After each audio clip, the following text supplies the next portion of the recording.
So, the first step is to acknowledge that there are conscious creatures in the universe. You do that by first realizing that you are conscious. I think, therefore I am, is the famous Cartesian cogito. Then you realize that other humans who share the same biology than you most likely also have consciousness.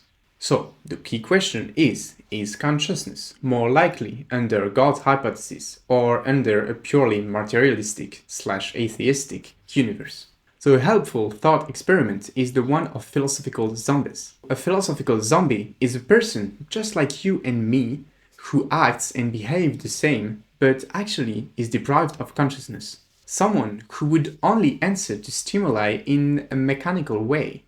If you sting him, he would scream and probably say that it hurts, but he wouldn't actually have felt it. If you want, it's a bit like ChatGPT. He really talks like if he was human, but he doesn't have consciousness. So, since we are not philosophical zombie, or at least we can say that each one of us know that he himself is not a philosophical zombie, the question is consciousness more likely under God or not? So for me, this is a very good evidence in favor of God, because the world could very well be exactly the same without consciousness.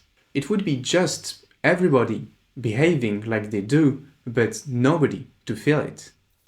Under the atheistic hypothesis, it really doesn't make sense to add this additional trait that is superfluous. Under God's hypothesis, though, consciousness is much more likely, because as God is an agent, a mind, then it is really reasonable to think that he would desire conscious creatures in his world.